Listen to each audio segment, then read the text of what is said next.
Good evening. Hello, everyone. Welcome to Clemens Place. My name is Alex Lorenzi. I'm here on behalf of Jazz House Kids. We're very thrilled to present this event to you tonight. It's the third part of our six-part Inside the Jazz Note Fall 2022 series. All the events will be hosted here at Clemens Place. A few special thank yous. First of all, thank you to the New Jersey Council for the Arts and Humanities, for which this series would not be possible. We'd also like to thank the National Endowment for the Arts for making this possible. Special thanks to our friends at Yardbird Entertainment for making us look pretty, and for the live stream. We're streaming live on our Facebook and our YouTube. And finally, a very special thanks to actually the man who is hosting the rest of this event, the great Wayne Winborne, our special community partner here at the Institute for Jazz Studies. We're thrilled to be collaborating with him for this series, and I'm going to turn it over to Wayne as he introduces our special guest. Thank you so much, Alex, and thanks to all of the folks involved with this. This is an historic occasion because never before in the history of humanity have the words great and Wayne Winborne been put together, so thank you for that.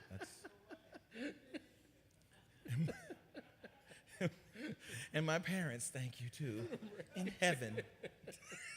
Because, you know, it's been said now, so I can quote it, you know, it's Exactly. a thing. Put that in your bio. I'm telling you. So we are very excited about this. We're thrilled to always partner with Jazz House Kids, which Stefon and I agree on this. We don't agree on everything, which is good, but we agree on so many things, and we agree that Jazz House Kids is one of the two or three, and I'm just doing that just because the social researcher in me knows that I have to qualify it a little bit, two or three best jazz education programs in the country. They've got a demonstrated track record of success. The young people who come through, even the ones who don't pursue music, are better for it, and we are better because of them.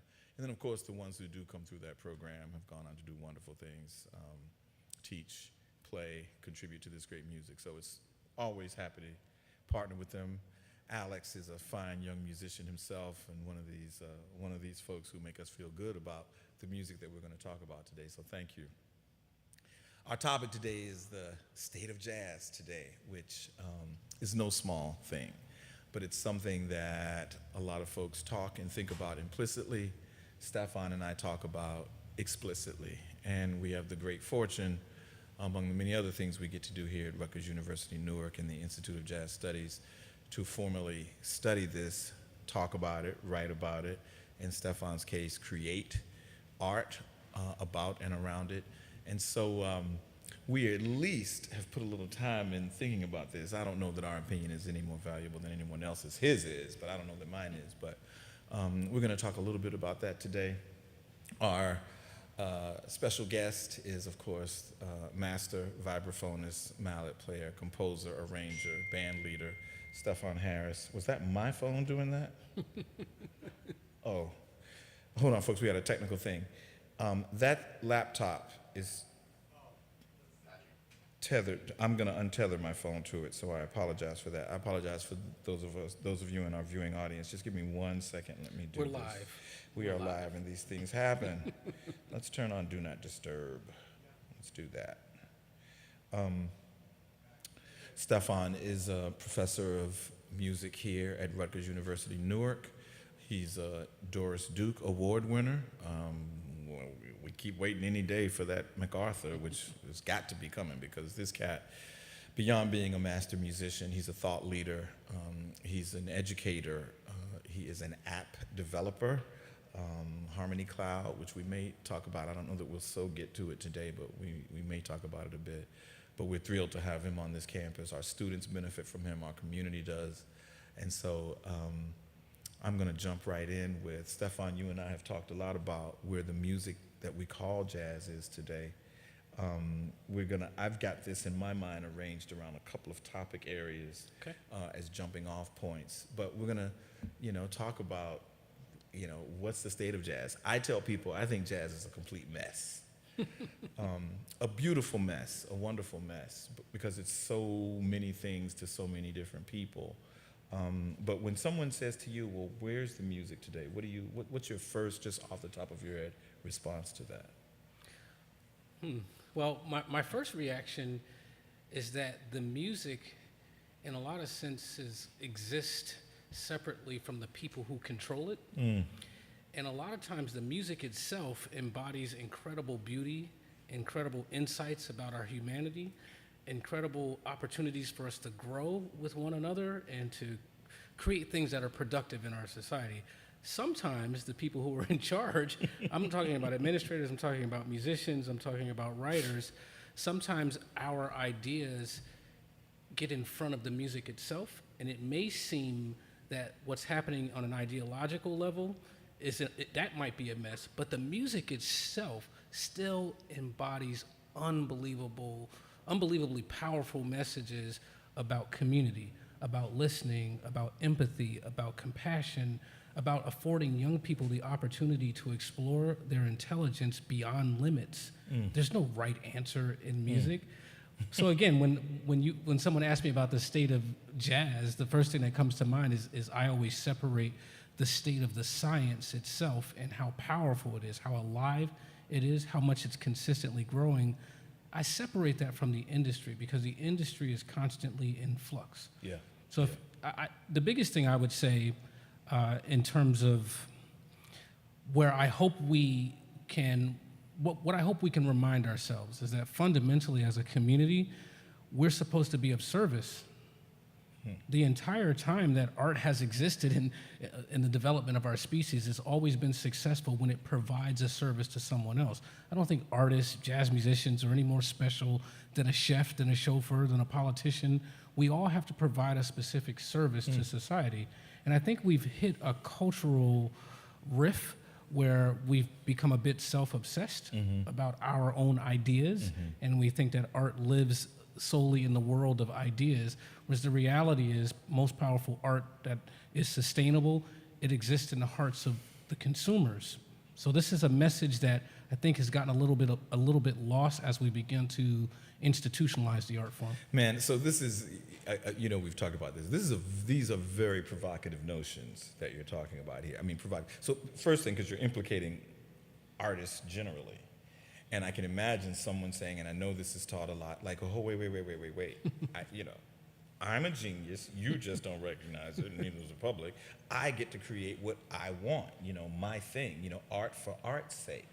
I mean, obviously you don't agree with that, right? You talk about it being more rooted in community. But are you, in doing that, do you make art like a vocation? Do you know what I mean? Like it's...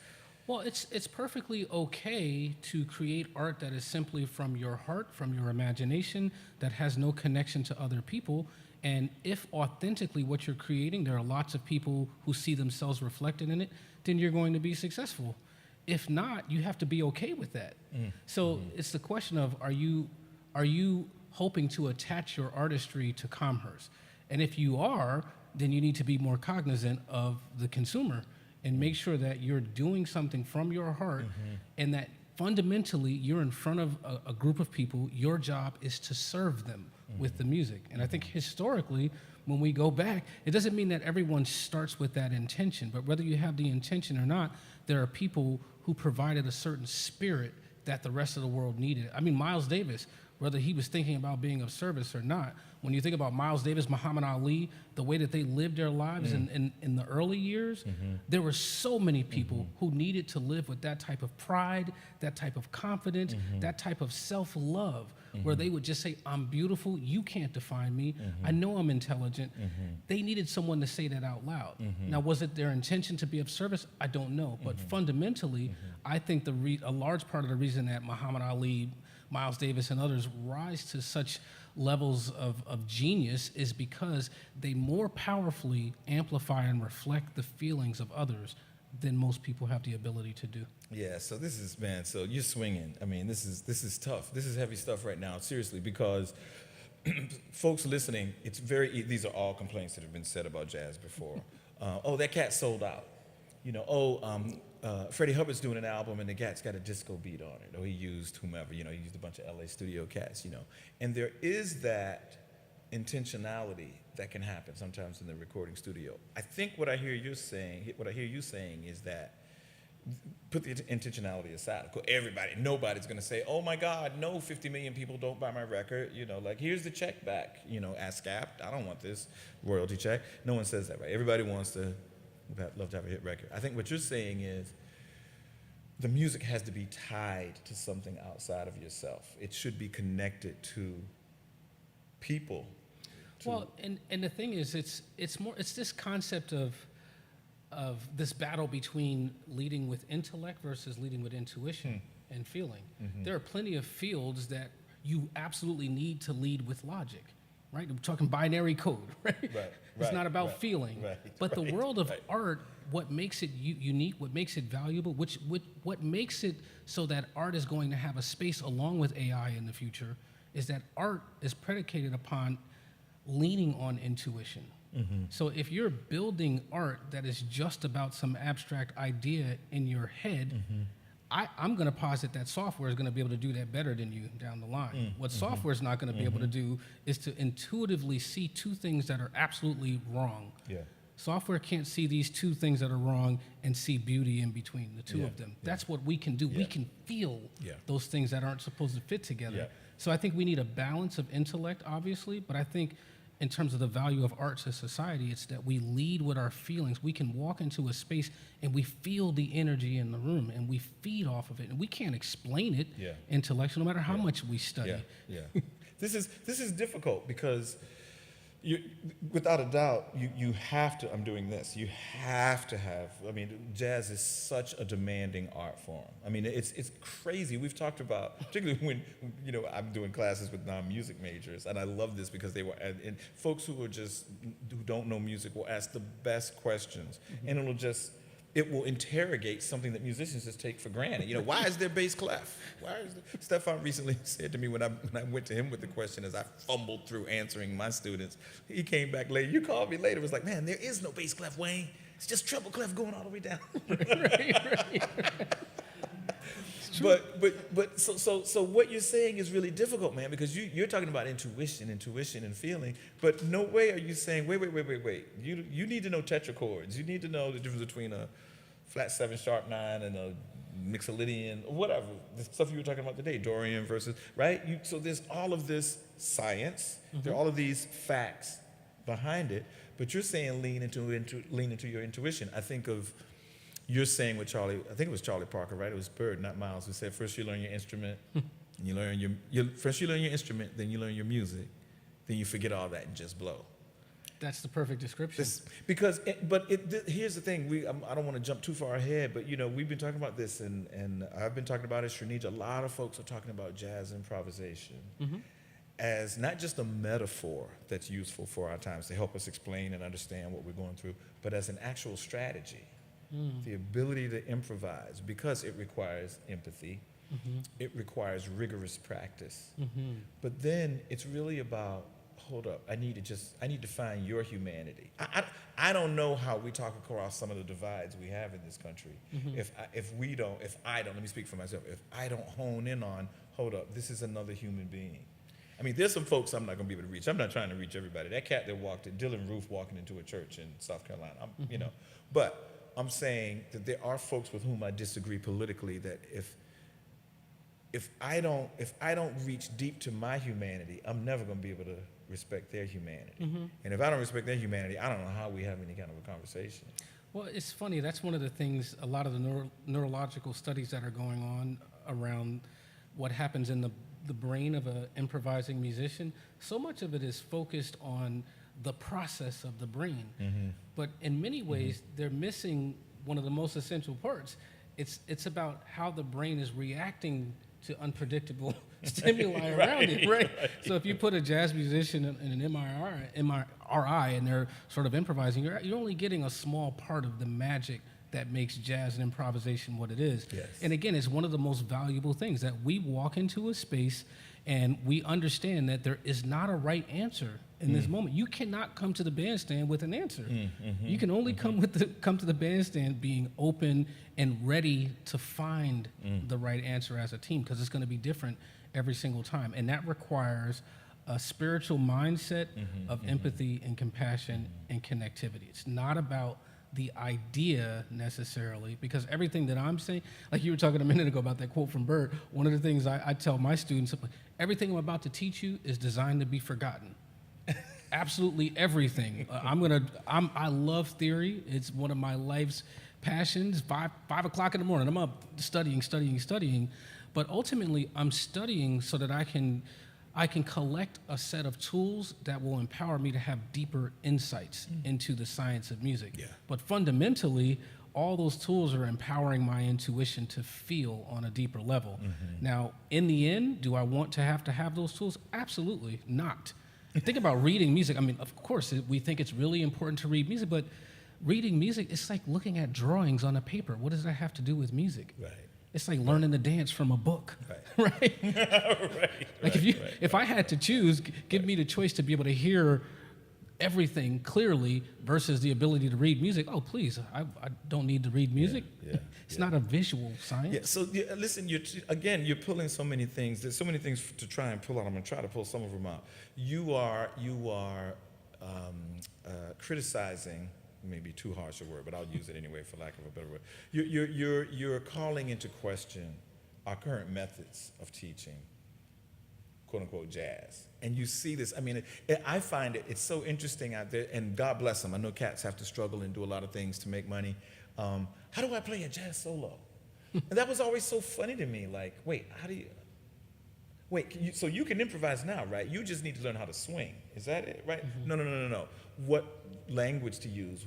That seems crazy to me. If you don't already have it in you, right? We've talked about, so we have a very elaborate industry now around educating folks, quote unquote, to be jazz musicians. And you're saying there's something else. And I think those of us who criticize that, there are all of these, Lord knows, there are wonderful musicians. And I think about the young generation. They play so well. These cats are playing Donna Lee in high school. And it's not like just the one odd person who can do it, like tons of kids, they all can do it. I think they swing harder than my generation did when we were in high school, unless you grew up, or you were somebody, but if you listen to my peers, the first records, the cats are so creative and playing, really got something to say. But they're not swinging that hard. Not as hard as a 17-year-old, but they have more to say, I think. And there's more humanity, I think. There's so little compelling music being made with all of these musicians that are coming out. And I think it speaks to what you're talking about here, that there's been an overemphasis almost on the digital to the detriment of the intuitive. Yeah, I mean, it's such a beautiful science. I mean, I'm obsessed with it. I get so much joy just thinking about it right now in this moment. I feel alive just thinking about the power of harmony. So that science in and of itself is worthy of study. Right. So I'm really happy that there are institutions that now understand the value of understanding harmony from an African American perspective culturally, right? In terms of how it's used in the church, how it's used in jazz.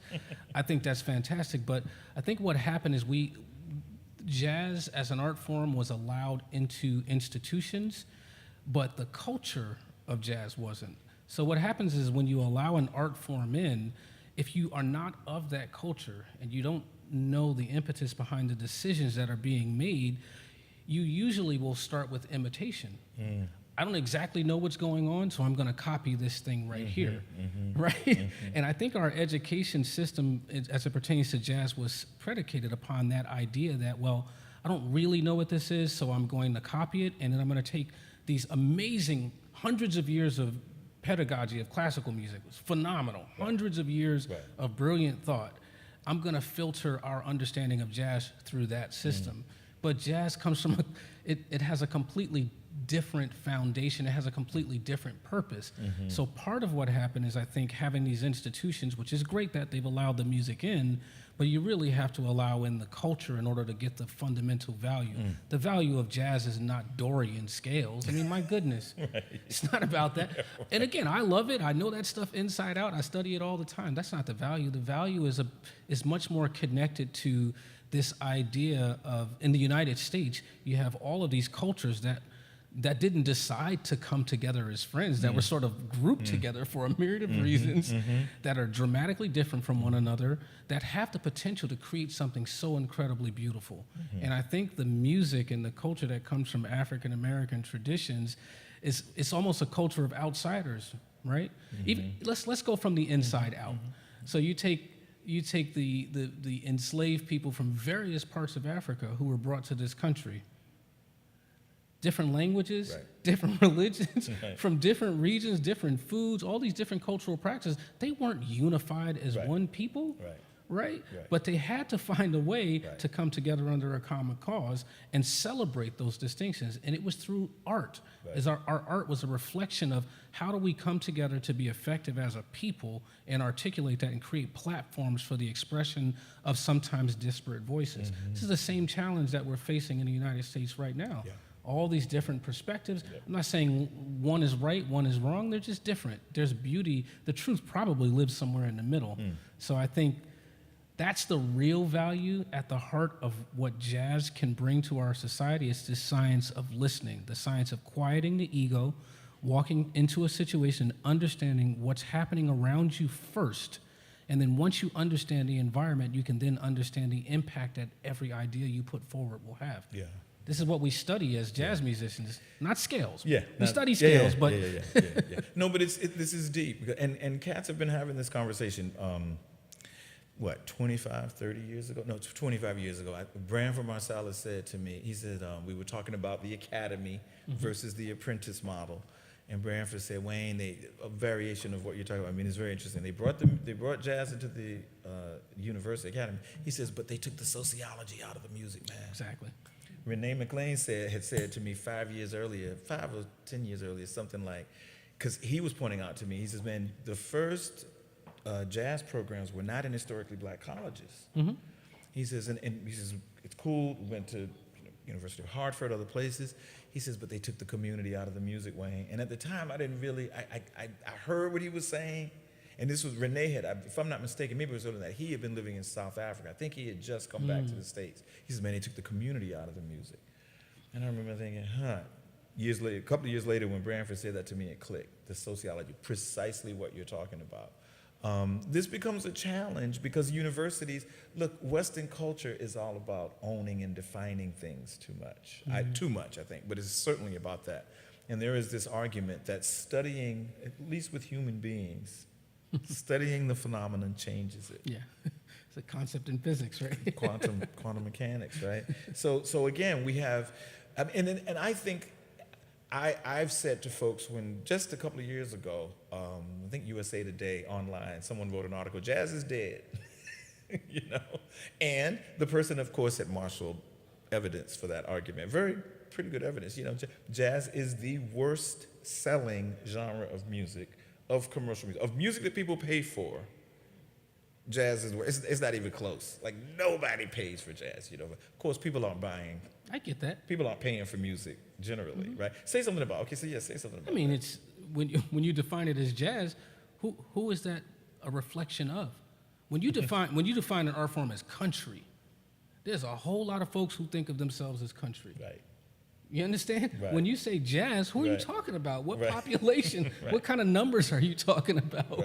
Right. When you start talking about hip hop, R&B, the population that music is a reflection of, by definition, is much bigger. The term jazz is so limiting. I actually don't even think about it as jazz. I've heard Nick Payton talk about this a bunch, and he and I'm with Nick on a lot of things. Yeah, absolutely. I think fundamentally it's about expression from a black cultural perspective. Whether you call it jazz or not, that doesn't really matter to me. If anything, I think about the black church as being more foundational to this science of expression than this traditional approach to jazz. It's almost like when you look at the history of Western classical music, there's that phase where you had like the concertos. All the concertos were written, and a lot of the compositions were all about the expanding and exploring the technical capacities of instruments. Yeah. Jazz kind of hit a phase like that, where it was really all about technical excellence and this obsession with exploration, which is fantastic, but that's like a phase, right? And then the music has to continue to evolve. So if you think about the music, if you take the term jazz away and you think about the idea that what I try to teach as an educator is not a style of music, I'm trying to empower young people with tools of expression. Sure. How you choose to express yourself is not up to me. These young people see the world in a way that I can't see. Right. And it's something that we need them to express so that we can better understand who we are holistically. So the term jazz tends to tell people that you got to go back in time, you got to start with this vocabulary, this language, blah, blah, blah, blah, blah. Instead, I'm more focused on, well, here are the tools of harmony. Here are the tools of rhythm. Of course you're going to study jazz. You're going to study Louis Armstrong and John Coltrane. How could you not? But you're also probably going to take a look at Bach and other brilliant human beings that have helped our species move forward. Or Marvin Gaye. Or Marvin Gaye. And in our classes, I'm Yeah. playing Stevie, Marvin Gaye. Yeah. We play some Bob Dylan and Billy Joel today in the class. I'm just trying to find examples of people who are using the tools of music to tell authentic stories from their perspectives. You've got a quote that I love. You said, "I really think that there is a whole movement that is happening, that it's being or has been overlooked." And you coined this phrase, the Black expression movement in jazz. What do you, when you think about that, what is it? I'm pretty certain this is the first time y'all are hearing this, so don't try to steal it. Might be the first time I'm hearing it. No, I'm kidding. I write that what you say, brother. No. Well, I look at some of my favorite examples of, we're talking about the state of jazz. Yeah. I think the music, when it is of service, when it is a reflection of a group of people, it's going to be just fine. It's going to be viable. It's going to be sustainable. And one of the groups that I love is the Baylor Project, because I think holistically they are using the tools of harmony, of rhythm, the tools that our ancestors have left us at the highest level of excellence, authentic expression, vulnerability. But when you hear their music, of course there's jazz, but there's also gospel music, there's also soul music, there's also R&B. Fundamentally, I think you get a sense of an authentic expression of their culture. Both of them, Marcus and Gene both come from the church, and you feel, and the love that they have for one another, as a family, you feel that expressed in their art. Lots of people can relate to that. Now, if you start calling it jazz, who are you talking about? But if you're talking about music that is about Black love, that is about the radical joy, to use one of those woke phrases, that Black people need to experience, Right. I think they are one of the great representations of Right. that. Black excellence. Now, so on this jazz thing versus Black, not versus Black music, but / Black music.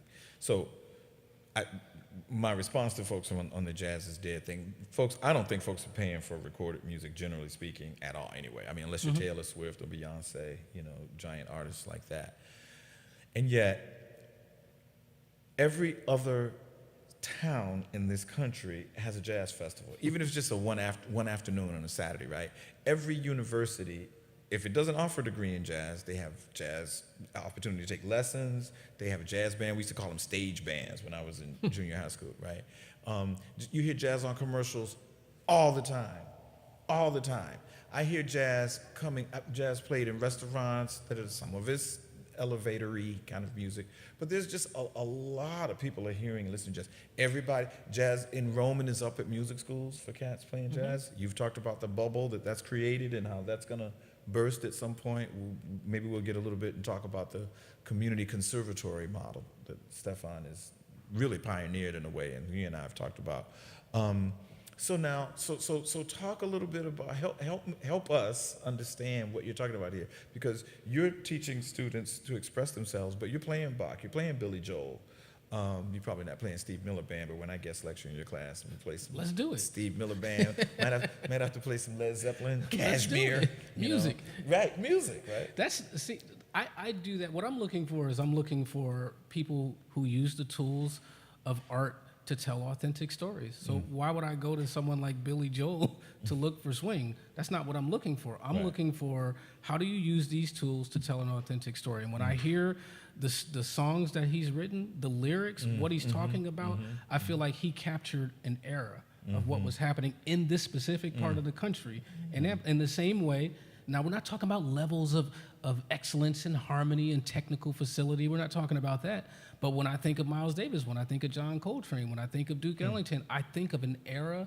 I think of a sound of a people. I feel like I can read about what was happening in 1968, but when I listen to the music, I can feel what was happening then, right? They're giving me a deeper connection to what was happening in the world, and in a sense, allowing me to connect what's in my heart, my reality, with that cultural legacy, so that I understand that I'm not alone, Right.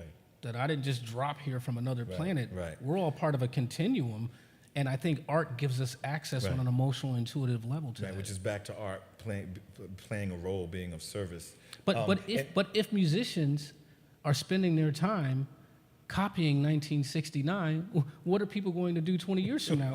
How are they going to understand our world? Our ancestors wouldn't have wanted us to do that. You have to do something with it, right? You have to do something with it. And Billy Joel, you don't go to Billy Joel for swing, but Billy Joel gets Phil Woods to come and play a solo on one of his biggest hits. Alex, if you're an alto player, one take, by the way, go back and listen to that solo. The story is Phil Woods walked in, hit the solo, left. Right. Boom. Took the check on the way out, I'm sure. Checks in the mail. I see you holding up our producer off camera. He doesn't realize that it's dark and I can't see. All I could see was that you're holding your phone up. Did you text me? This is the modern era, y'all, where people check text messages. You're apologizing. Oh, that's hilarious. Yeah, we have to play some music, but Rutgers, small letters. We're gonna play a little music, but okay. So much, man. So very much. So we're talking about this Black movement expression. I think it's important. I should add to it. I mentioned one group, but I think to be a movement, it has to be several.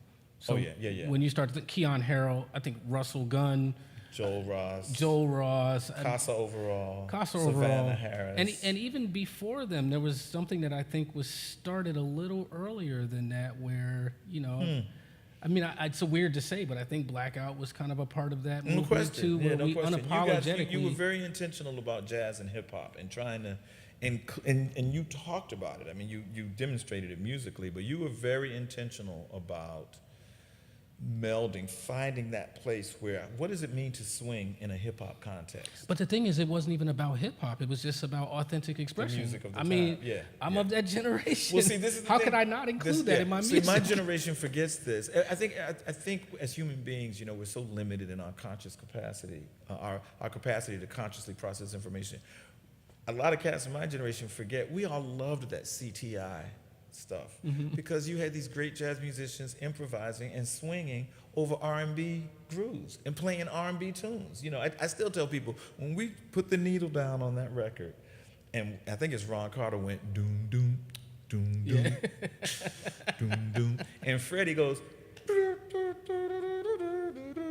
we lost our mind. Like, what? And Milt Jackson, man.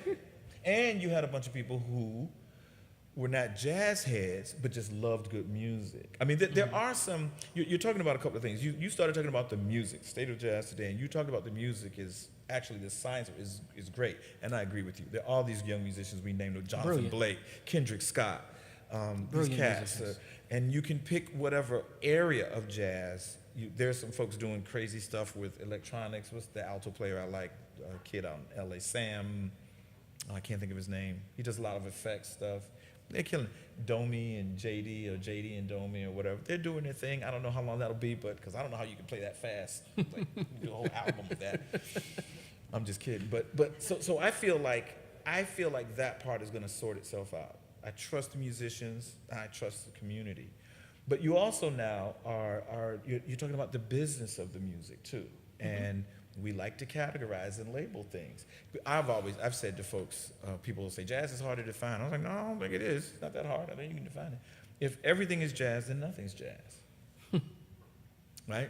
Maybe that's a good thing because maybe it's just music.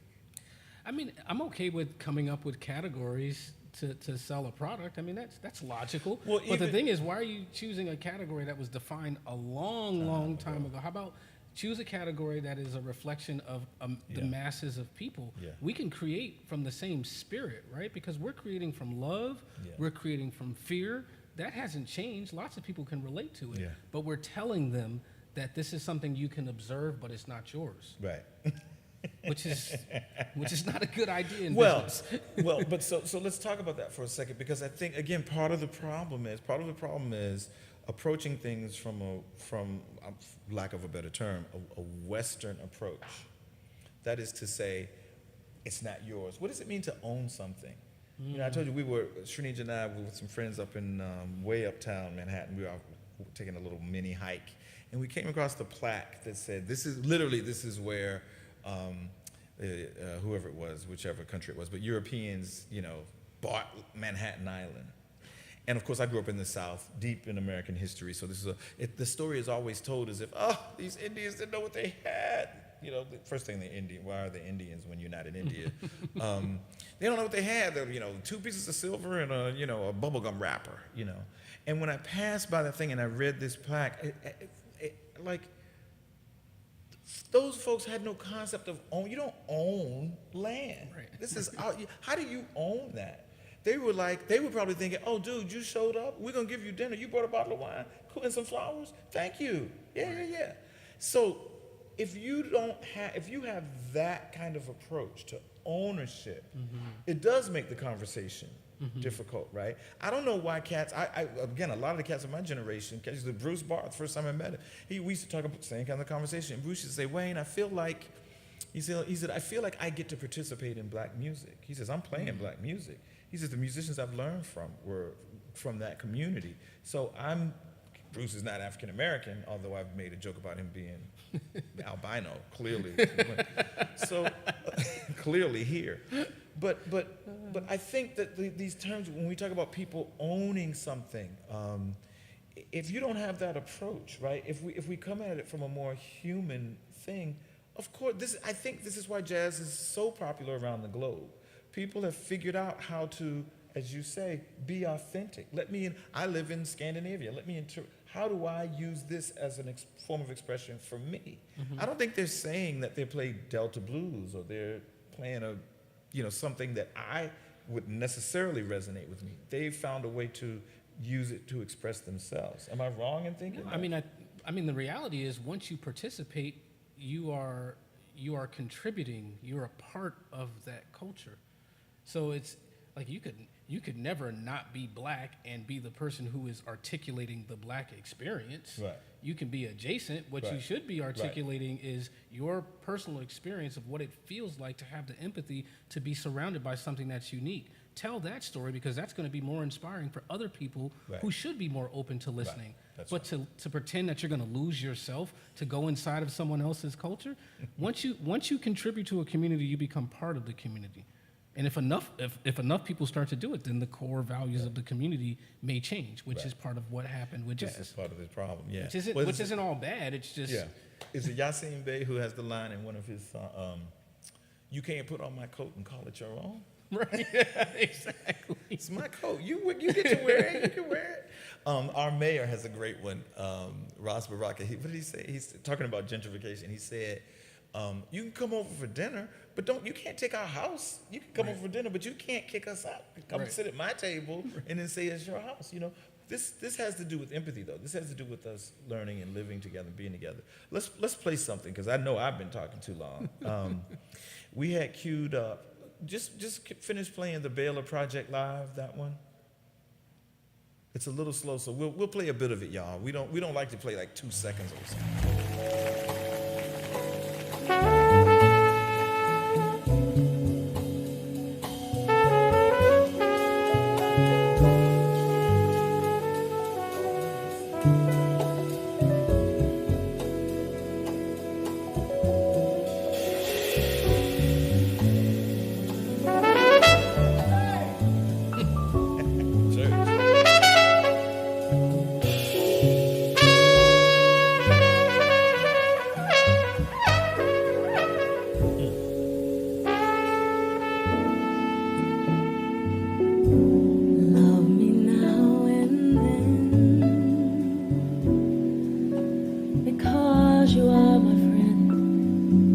Every single day is a memory found. Won't you take my hand? Come walk with me. I'll tell you a story. Those were sweeter days before you went away. Even though I knew you'd always return, still my heart was afraid. Love still found me. So tell me,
when I hear that, my aspiration is like, why shouldn't we market that as music you should go into on your first date when you're in college? You know what I mean? Like that's sexy. That's soulful. Like you will impress someone on your first date if you're coming to check that out. But again, it's not about like the intellectual idea. It's the feeling that they're generating. And I also am a bit biased towards the idea that I think we need to uplift the vocalists a bit more in the art form, because it will remind us instrumentalists about the concept of storytelling. Interesting. Right? A lot of times we'll play the melody so that we can get to our solo. Right? But here we just got a story. She said, come with me. I'll tell you a story. And then the solo kind of built out of that. So I'm hoping that we get back to the point where we have vocalists more at the forefront of what it is that we do as well. I think it'll help all of us. That's interesting. So that's the Baylor Project. Gene Baylor and Marcus Baylor. Gene was an R&B sensation, if those of you old enough remember the group Jeanne, right? Now, Gene, would she call herself a jazz singer now? I don't know, probably not. I don't know if she would, but and even her improvisation was happening. I heard a story that. But it's not traditional jazz vocabulary. Not at all. Not at all. Even the note choices. Right. She's trying to say something. There's so many great quotes around. I don't know if there are two that come to mind. When T.S. Monk said this to me, we were listening to some young kids play, and they were all dealing. And then this young man, I'm not gonna name names because they're young and they're still in the scene. But this young man's a favorite, one of my favorites. I want to watch him. He came up and he could not deal he wasn't playing so many notes and everything, but he totally caught my attention. And I said this, and I leaned over to Thelonious and I said, hey man, this young man got something to say. And he said to me, Wayne, he's playing the song, not the changes. And that's been about 5 years ago. I'll tell you who the cat is afterwards. That stayed with me. He's playing the song, not the changes. Yeah. He's trying to communicate something. That's the other thing. This music is so, at a certain level, when you get to, especially bebop, the chord progressions are going by so fast. It's changing keys every couple of beats. You have to be a master craftsperson to do that. So if your decision is, I want to play bebop, you're going to have to obsess with that vocabulary, but you'll probably get lost in the pursuit of mastery of craft as opposed to self-expression of artistry. And that's probably what's happening to a lot of young people, where you're saying you have to know this era, this era, this era, this era, so you end up needing to master the craft. Whereas I think when you think about the interview with was it Paul Desmond and Charlie Parker? And he asked Bird about, the technical stuff, and he said, I don't know, that's just how it sounds in my head. It's not, you know what I mean? Like he clearly could hear all of that music, and it probably I'm gonna go out on a limb and say it was authentic to him. Right. But even when you given what was happening in the world, the energy of the United States, this sort of bustling energy, the industrial age, the cities booming, all this stuff is happening. It makes sense that there would be an art form that would have this energy, right? But then there are other eras, we just came through COVID. I don't think that this is the energy that the music should, you know what I mean? Right, absolutely. With the social unrest, we need to have these tools in the hands of multiple communities, not just the black community, but when it's in someone else's hands, you should tell your story. Don't try to tell my story. Srinija has this great quote when she's been talking, about improvisation and as a tool. She has this great quote where she says, Muhar Richard Abrams said one time, they didn't put all the information in one place. No one of us has all the answers, right? We need each other. There's the South African concept I love of Ubuntu. I am because we are. That's some deep stuff to me.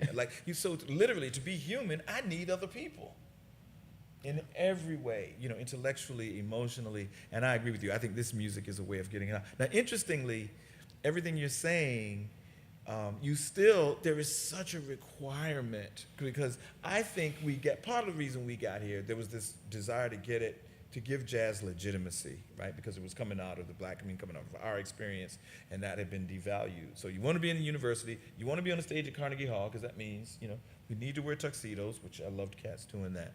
And then there was a reaction to that. right? And you had a lot. I've said to friends of mine who are more on the avant-garde free jazz thing, I said, man, I love this cat. I love this cat. I said, man, but ugh. I said, I think it created space for some cats who couldn't play. And they weren't good at expressing themselves. It's okay to not play because that's not the point of it. It's not about the bebop changes, right? It's about me, but it created space for some folks who maybe didn't have anything to say. I'm not sure.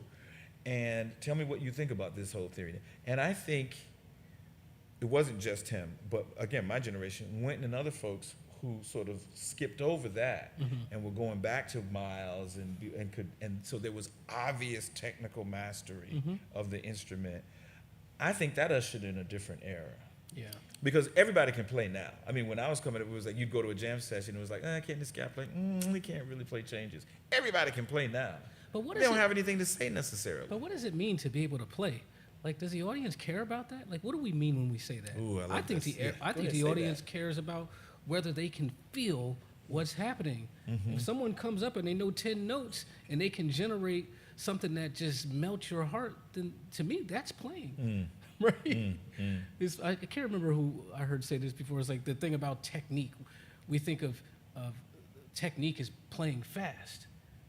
But that's not technique. That's velocity. Right. That's velocity. Right? Like technique, to me, is the way I think of technique is about, can I take this mallet, this piece of metal, how many different emotions can I pull out of that? And if I can take this simple little stick and pull 27 different emotions out of this one bar, I have amazing technique. Doesn't matter how fast I can do it. So this whole notion of can someone play, the only people who care about that are probably other musicians, right? The audience is not listening for whether you can play or not.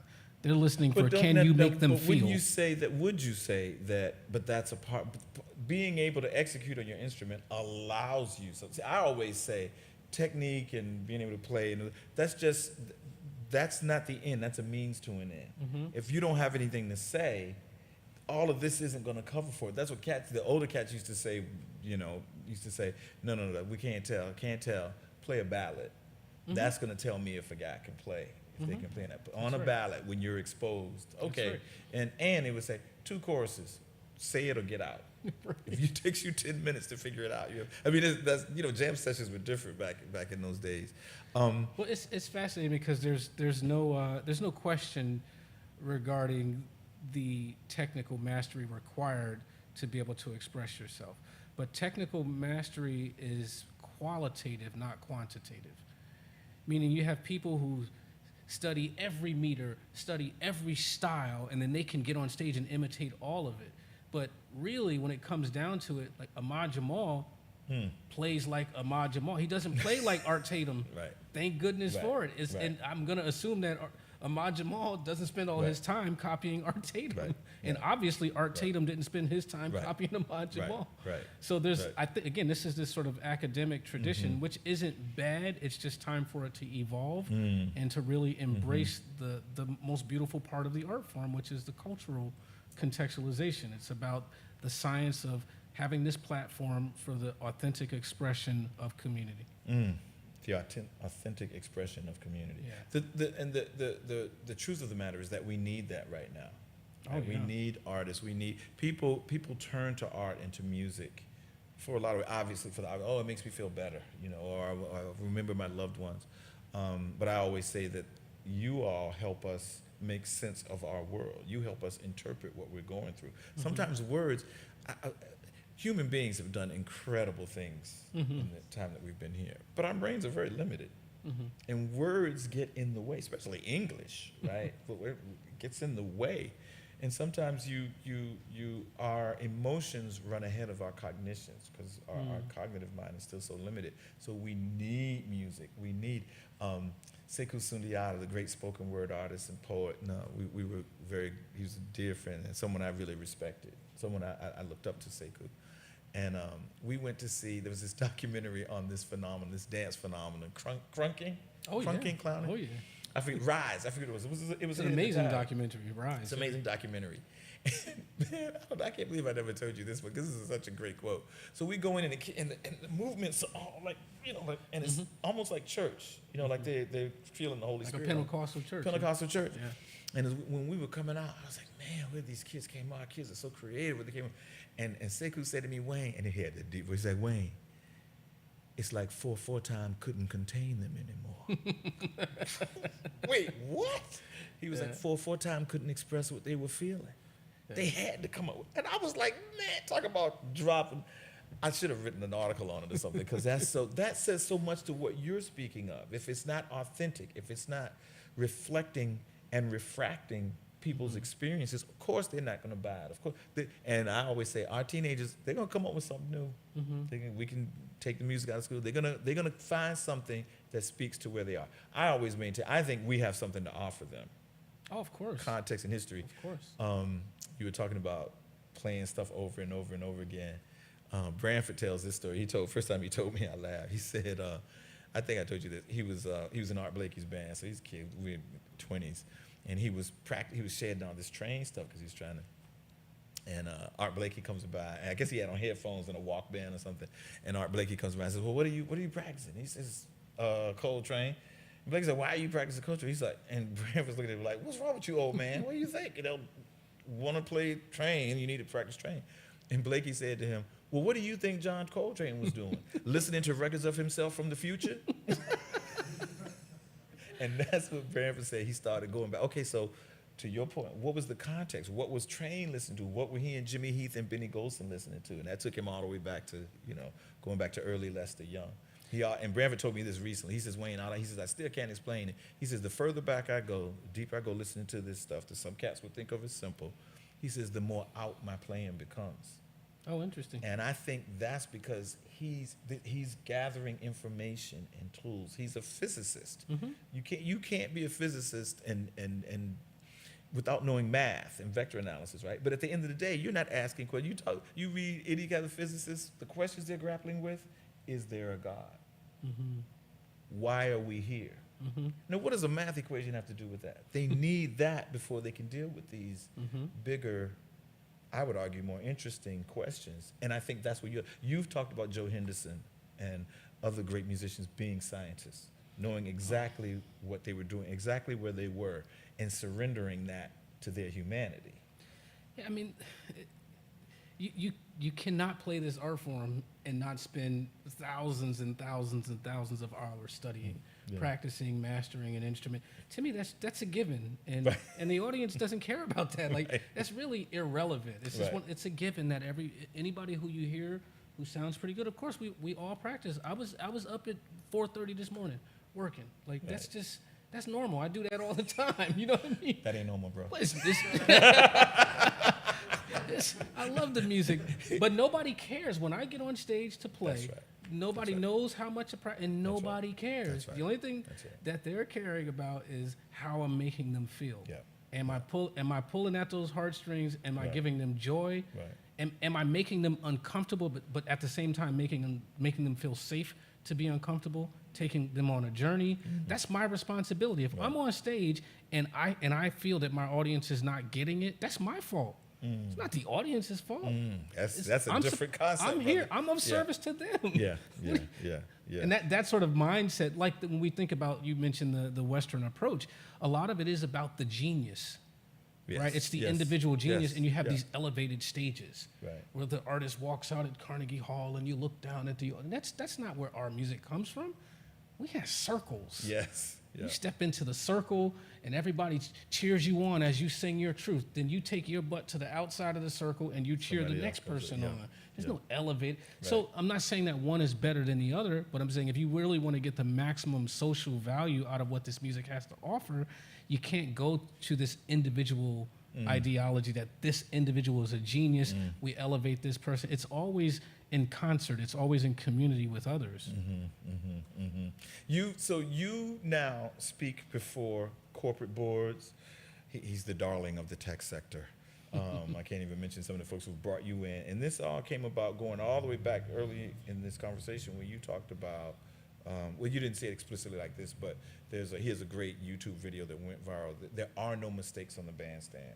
Tell the story of you on stage with Wynton regarding wrong notes, empathy, and connection with the audience. Yeah. So, and it's funny, you can learn from people who think very differently than you, right? Like Wynton has a very specific perspective. What a brilliant human being. Yeah. I think a little differently, right? Yeah. So here I am, a young kid. I think I was still in college at the time, and I got to play with Wynton. We were on tour, and we played in Chicago. It's my first time in Chicago, and we played Orchestra Hall. It's like one of the most beautiful halls in the world. And it had been renovated, like $120 million renovation. So the sound was perfect. So we walk out on stage and we start playing this concert, and it's on fire. Everybody sounds great. I feel like I'm doing a good job. They're like, who's that little kid up there? Blah, blah. Everything's going well. And then we're like, I don't know, the second to last song or something, we were playing a blues in A flat. And I'm taking my solo, and everything's going great, and people are like, yeah, yeah, yeah. And then I did this kind of run where you go, ba-da, ba-da, pop, and you hit that note real high. And the vibraphone is an instrument of precision. So like, if I go like this, that's the right note. If I go like that, I'm hitting the wrong note, right? It's just the bars are this big, but you're holding the stick, so that's a wrong note. So I went ba-da, ba-da, pop, and I hit the most wrong possible note. And I'm trying to tell you, in that hall, it was like, wow. It echoed out. And I'll never forget this moment, because, I mean, I was fighting back tears in this moment. I'm like so embarrassed. Ba, ba, ba, ba, ba. And you can hear the audience go, like people are like, oh no, like, and then I kind of froze up for a second, and then I heard Wynton from the other side of the stage say, hit it again. And I was like, pop, and all of a sudden, you know, people kind of like, oh, wait a minute, what's going on here? And then so, you know, I think Eric Lewis might have been playing piano. He started to incorporate that note, and all of a sudden, that became like a really interesting, magical moment.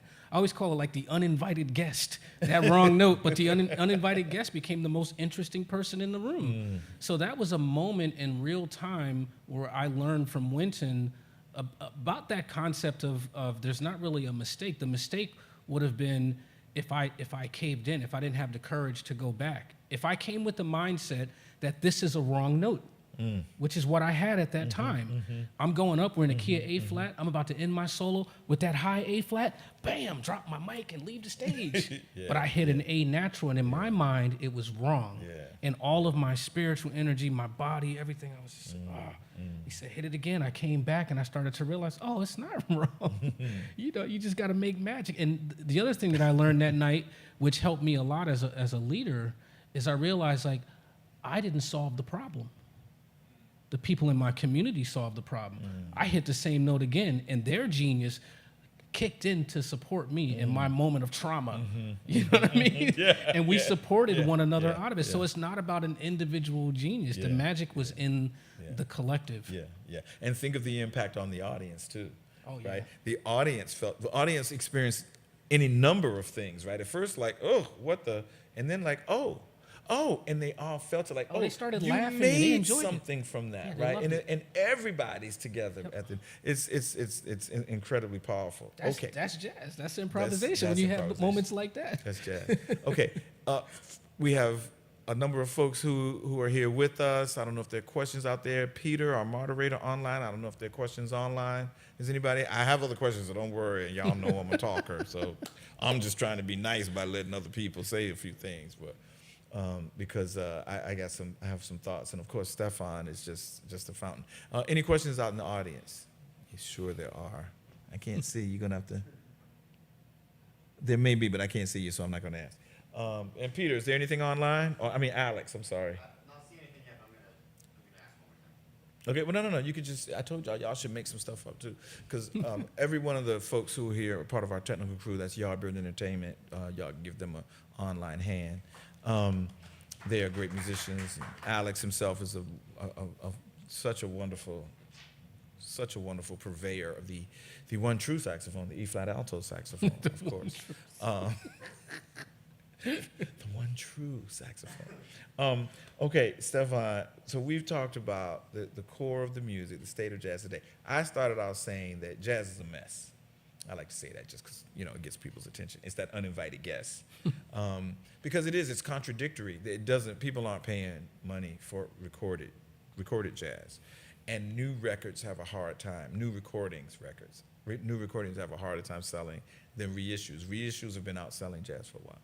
And yet, there's all of this other evidence that jazz is extremely popular. It's still so popular that folks who play stuff that I don't know what you would call it, want to be jazz.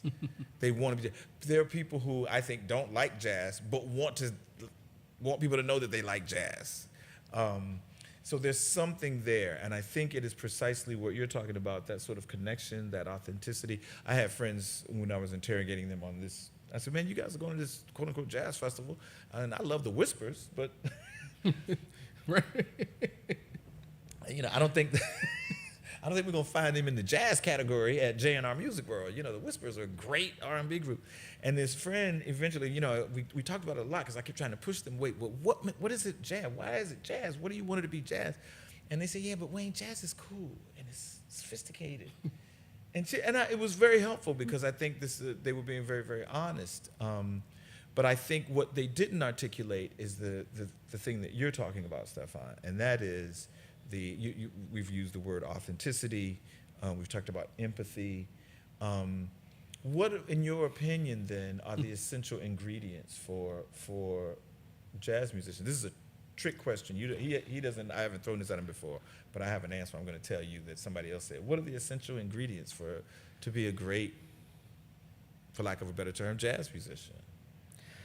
Again, it's tough because we're talking about a term that is so limiting, right?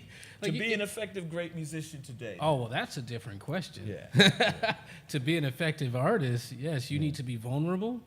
Yeah. You need to have mastery of your craft. You need multiple levels of expression so that you're available technically to do what the music needs to be done in that moment. You need to be able to listen to one another. You need to be intuitive. You need to be able to feel what's happening in the space. You got to be willing to step into the unknown, right? In terms of really there are moments all the time where you get lost. And I don't mean lost as in joy, oh man, I don't know where we are. That happens all the time, but you got to learn to be comfortable in spaces like that. I could name a list of 50 criteria that I would say would be related to what would be required to be a good musician. Is all of that in what we think of as jazz? Probably in terms of great musicians. How about this, Wayne? So you say jazz is a mess right now. Every time I hear you say that, what comes to mind to me is when I think of jazz, if I think about what was happening, the magic that was, I'm only mentioning Coltrane because he's right there, and there's obviously all kinds of iconic artists throughout history. But when I think about those bands, the magic, the fluidity that they had, I don't know if that's necessarily what's happening in the music now. It's more of an articulation of knowledge now, as opposed to coming together to discover. So are we really even playing jazz now? Ooh. So is jazz really a mess, or are we really manifesting the values of the institution? The institution values information. It brings people in and says, you study this, this, and this, and this. And if you do that long enough, when you get on stage, you play this, this, and this. You play the information. Yeah. It's funny, a couple of months ago, I'm playing with Buster Williams this week, actually, in New York. But we did an album a couple of months ago. And we walk into the studio, and Buster's he's like, yeah, we're going to do an album. I'm like, we got some music? Or what are we doing? And Buster just kind of laughs. He goes over to the piano, and he's starts singing, and he just write the whole album right there. And he was telling me, he's like, man, all these albums he did with Herbie and all these people, he's like, there's no rehearsals. You come together in the moment and you create based on the energy that's in the room. Yeah. So it's a very different mindset than I know this. I'm writing all my music in advance. You're gonna play this part. You're gonna play that part. Make sure you read the note. No, that's an E flat. Yeah. Not that you can't have that too. No. But the magic of jazz is the magic of jazz. There's something about. So, and by the way, we're starting Thursday. We won't have any rehearsal with Buster. We're gonna make some music that day. I love it. So part of that magic, that freedom, I don't know if we've gotten to the point where we've included that in our curriculum. And what I'm excited about is the notion that I actually think it can be codified. Some people are like, oh, you can't codify that into a, but of course you can. And for us to really thrive and survive, we need to be a part, we need to partner with institutions, but we need to find a way to celebrate those cultural values and empower young people with the opportunity to fail, the opportunity to be vulnerable, the opportunity to explore. Like you stopped by my class today and I played you some songs. One of my students, we had like a heavy metal piece. I had no idea, it just came out of nowhere, but it was amazing. Wait. A heavy metal piece is a version of a Langston Hughes poem. So it's a headbanging version of, Langston Hughes, and it totally worked. It's Absolutely it's who he worked. is. Absolutely It's who he worked. is as a person. Man, you're provoking so many thoughts on that last piece. There's a great video. There's a great documentary, I believe. Oh, I don't know where it is, but there's video of it. Some folks had taken, they were teaching poetry to these kids, these underserved kids in the hood. Actually, it's South Boston, so the kids are all white. And they're learning the poems of Audre Lorde. And they do one of Audre Lorde's famous poems, like, we real cool, we this. And it was so deep to me because it felt so real. Again, these white kids, but they totally related to her outsider status, to her expressing soul.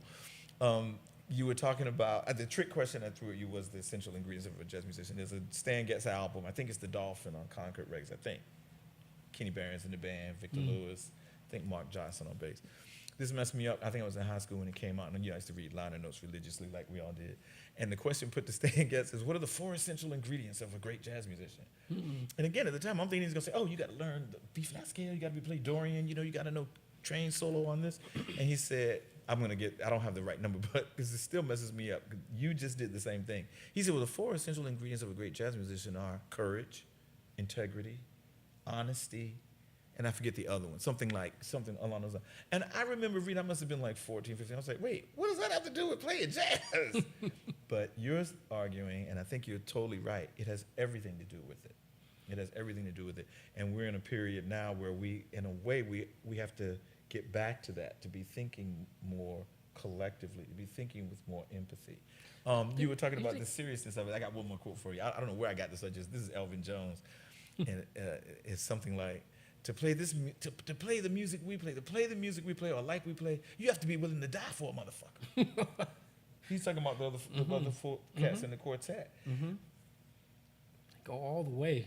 All the way. But totally trust, right? Totally trust. Go ahead. Well, I was going to add that, when you think about someone like Stan Getz saying that you need courage, integrity, technically, and this still blows my mind to this day, there's only 12 notes. Right. On a piano, there's only 12 notes. They're repeated in different octaves, but hundreds and hundreds of years of music has been made with 12 simple notes. Right. So the magic is actually not in the notes. Right. It's only 12, right? Right. The magic is going to come through that human being, the story that they tell using those notes. Right. I mean, well, actually, this supports your whole thing about we can codify it. Because that's a finite number of options, right? Absolutely. At some point, there are not an infinite number of combinations. In terms of these Western instruments, yes. Right, in terms of Western instruments. But also, there's the notes between. There's the space. What is it? You have to learn what not to play. I always say that about these young kids. There was somebody on this stage, trumpet player I love a lot, that heard this kid, he can really play. Said, oh, he's going to be fine. He just got to learn what not to play, because he's playing everything now. Everything. The first solo, everything but the kitchen sink is in the first solo. And you kind of have to do that, right? You kind of have to get it out. It's called being young. This is why I think we need you. We need their impatience. We need them to be mad at us like, you mean you didn't solve poverty yesterday? You know? But we also need to teach them, slow down, young buck, slow down. Listen. Let's listen to one another. We can learn from them a lot, I think. But we have stuff if we're open to it, those of us of a certain vintage. It's funny, I still can't even articulate it now, but I remember going to see Bobby Hutcherson play years and years ago in New York. And, all the practicing, all the scales, and I'm fast. I used to play these classical concertos and stuff, so my hands are working. And then Bobby would just... he played that one note, and I'm like, yeah, but that's the, and I go up after him like, can I hold your mallet? And I hit the same note. I'm like, it's the same note, the same mallet. I don't understand what it is. Yeah. And then maybe 2 years ago, I was doing something, but it was right before the pandemic, so maybe 3 years ago, I was doing something, and one day it just happened.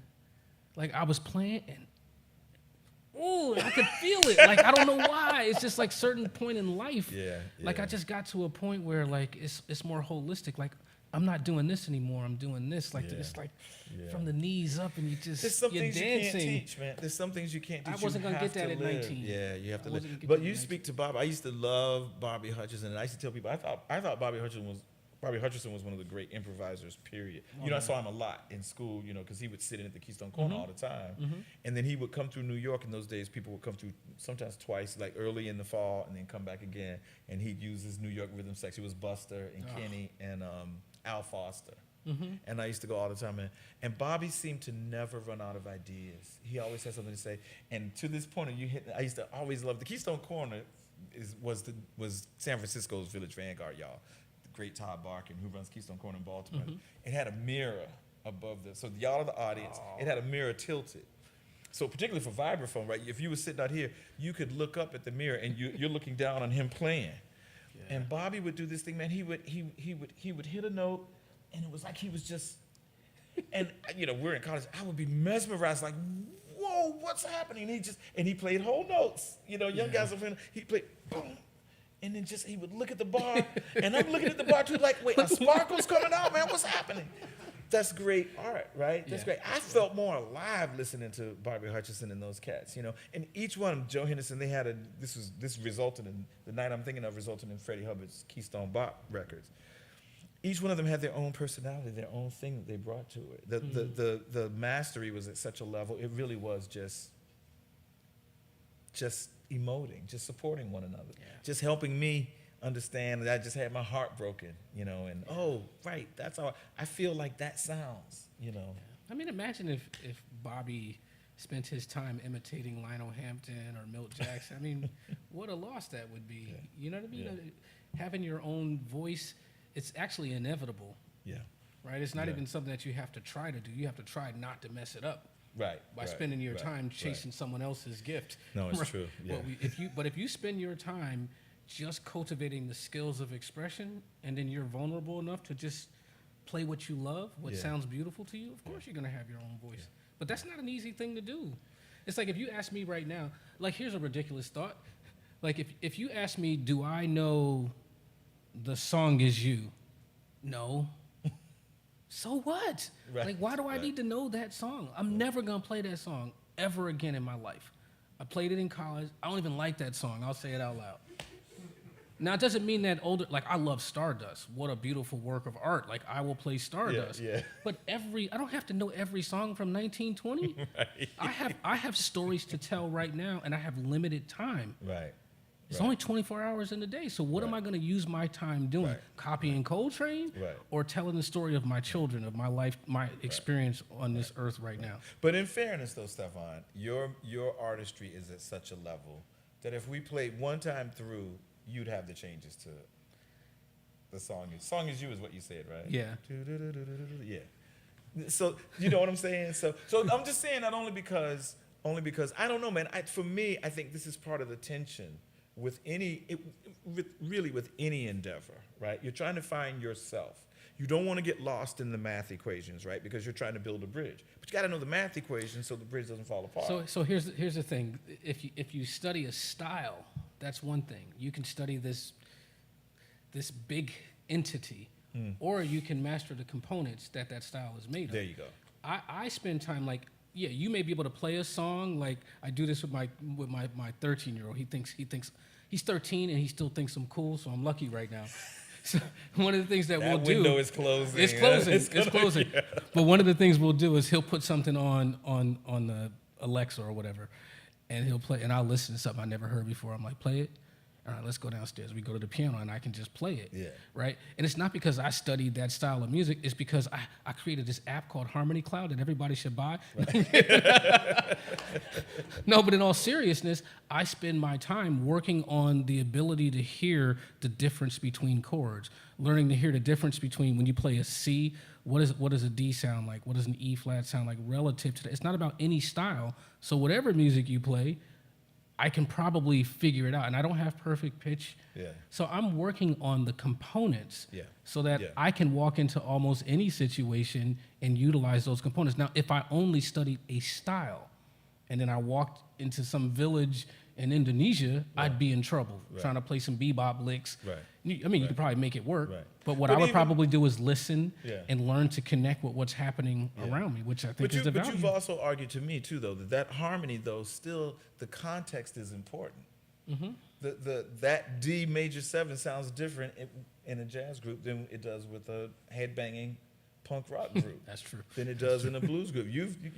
So again, that human, it's really not the 12 notes. Maybe it really is this thing.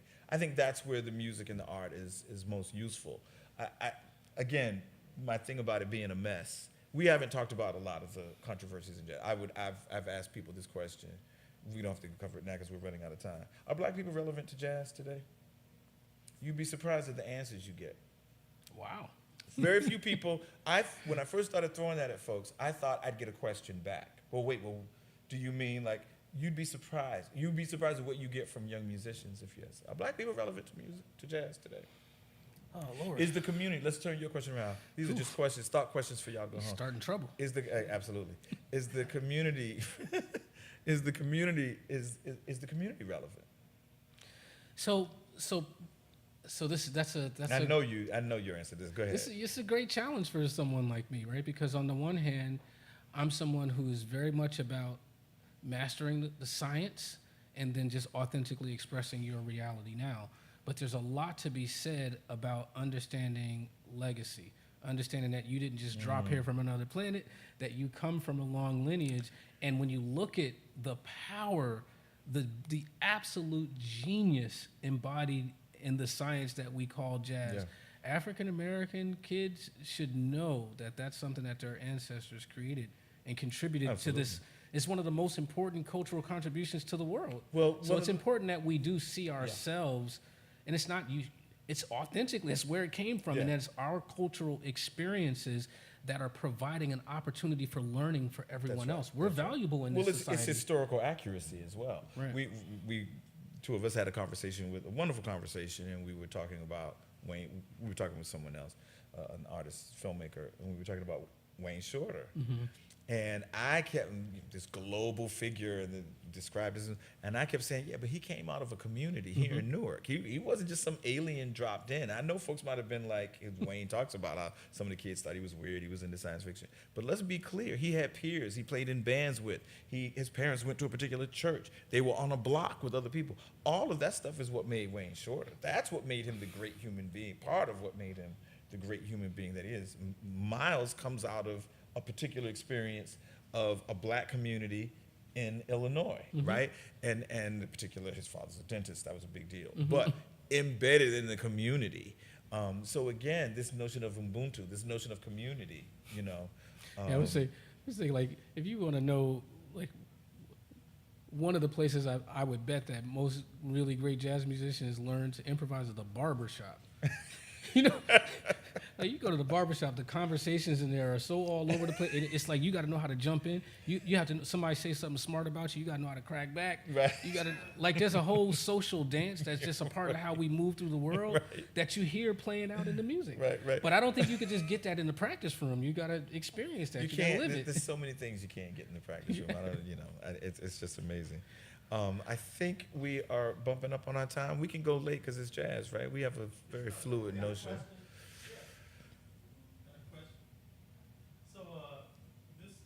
This wonderful broad view of what music should be, that you have an authentic expression relative to our lives today, community, and as opposed to not just copying traditions from the past. Were there some veteran musicians that you played with that you heard express that view? And if so, what did they say? Sure. Actually, that's a very consistent lesson that I've gotten, sometimes in words and sometimes in a glance, right? And sometimes in what happens on the bandstand. I'll just off the top of my head, I'll tell you two. One is with Buster Williams. I was still in college. I had been playing jazz maybe a year or two or something, and Buster heard about me and called me to do some gig. I think Steve Teray recommended me, and it was at Sweet Basil at the time. Sweet Basil. So I show up with my vibraphone. I've been taking Jazz Improv 101, And we covered a rhythm change in B flat, and Buster called a rhythm change. I was like, I'm about to kill it, man. Like, I've been shedding, I got it, man. I'm trying to tell you, Buster didn't play a single B flat. I was lost the whole time. It was Lenny White and Jerry Allen and Buster Williams, and a little kid like me up there thinking he called a B flat rhythm change, didn't play a single B flat. So even without him saying anything, and at some point I kind of looked like this, and he gave me that look like, boy, you better swim. You up here, you out here for real now. That's why I still play with Buster. Anytime Buster calls me, I'm still a little child every time I'm around him. Like, it's so incredibly humbling. But I think that was one of those situations where there was a deep lesson taught where it's not about what you know. You got to be able to deal in real time and adjust. And again, Jerry Allen, oh my, and then Lenny White and Buster together. For me, after studying 1 year, so that wasn't with words, but then I got to play with Max Roach. And I was in college at the time, and just getting started, I started this little Afro-Cuban band, right? And we got some gig in Rochester. There was a guy named Ned Coram who was an amazing high school teacher who was retiring. Apparently, he was good friends with Max Roach. I didn't know this, of course. The drummer in my band went to that high school. So we go up to play for his retirement. We're on stage, we're playing, and everything's great. I don't know who's there. It's a cool gig. I fly back to New York. The next day on my answering machine was a message from Max Roach. And I'm like, stop playing with me. That's not Max Roach. My roommate, somebody's messing with me. And I'm like, you kidding, right? And they're like, no, I think that's actually Max Roach. And it was like, look, I need you to show up at the Harlem School of the Arts on Saturday for rehearsal. And I was like, oh, man. So this must have been like a Wednesday or something. So I basically grabbed some Clifford Brown solos, right? I was like, oh, man, I'm going to learn these solos. It's Max Roach, you know what I mean? Like, that's the thing. That's the language. And I practice, didn't sleep. And then I get to the rehearsal, and, you know, everything's cool, and everybody's really nice, and we're going around. And finally, it's my turn to take a solo, and Max sort of points at me, and I start playing, and I play some Clifford Brown lick, and Max was like, we're going to take a break. And pulled me aside and was like, don't you ever do that again. He's like, you're here because of what I heard the other day. He's like, I don't need to hear that. I need to hear you. It's not, the music is not about that. And it was just like, oh man, I was shattered. Again, my background is classical music, so I'm playing jazz a year or two at this point. It's very new for me, so I'm just trying to figure it out.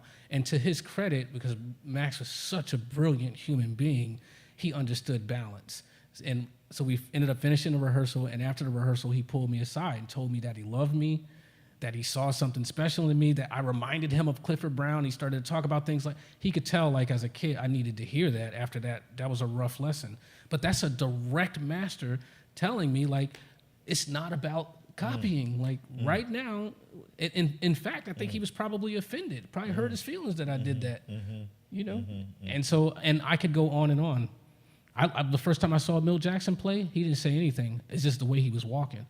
I stood by the side of the stage, and I was watching him, his suit, you know what I mean? The way he hit the note, his ring, he had this cool ring he would wear. Then he walked off, and I was a little kid. I had a poster of him, Mr. Jackson. And he was like, all right, yo. He was so smooth. And I was like, yeah, like, I'm not from Detroit. I'm not smooth like that. And that previous year, my first year of college, when I first heard Milt Jackson, there's a record called Things Are Getting Better. Cannonball Adderley. I transcribed every note that Milt Jackson played on that album. And after I saw him play, it was around the corner from my house at Grant's Tomb. I saw him play. He walked up, shook my hand. I heard his voice. I was like, I'm never transcribing another note of his. It's just no way I could ever be like that guy. Let it go. Wayne Shorter, got to play with Herbie and Wayne. I got hundreds of stories about this.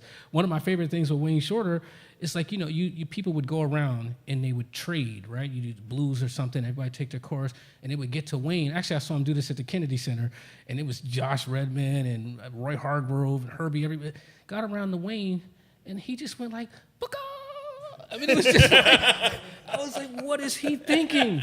Like, I don't know I can't think like that, man. Right. And the lesson is consistently saying, don't even try. He lives his life that way. That's who he is. Right. But the thing, I had to develop some swagger over the years and be confident enough to say, they can't think the way that I think either. right? Like you go back to Louis Armstrong, I'm developing software right now. He wasn't in a position to do that, right? There's different social circumstances that I'm dealing with that I need to embrace. And if I'm really going to play jazz, not play at it, right? If I'm really going to play jazz, I'm going to take those values that they embodied in the iconic periods of jazz, which were about listening, which were about self-expression, which were about community. Jazz is popular because people saw themselves in the music. I'm not going to just get up and play some changes. Who cares about? I don't even care about that. And I would tell you with confidence, Wayne, don't get mad at me. But like, if someone for the rest of my life said I didn't play jazz, so what? I don't care about that. Do I move you? Did I bring some joy into your life? You know, and the last thing I'll say, because that question, you got me going with that one. I think the most powerful experience that I had with music was after my second album, Black Action Figure. There was a woman, it was actually Nasheed Waite's aunt. And she had some, I think it was a brain surgery or something, and her chances apparently weren't very good. And I guess when they're rolling you in, they tell you can listen to a piece of music. And she chose a piece of music I wrote called After the Day Is Done. And I'm on my second record. I'm 23 years old. I don't understand that music can mean that to human beings. Is that jazz? Is it art? I don't know. It's irrelevant, but it created something, a connection. It amplified something in her that was useful in her life. And I feel like, okay, that's a service that I provided to the world at that time. And I need to continue to be of service if I want to be successful. That's a great question, Bug. That's a great question. I think that question, I think I see the hat. I think that's the great Lance Bryant. Oh. Tenor saxophonist who himself has such a deep command of Sound. This, right? But he's so deeply in touch with it. As long as I've known Lance, and Lance is one of the few cats that knew me when I tried to play.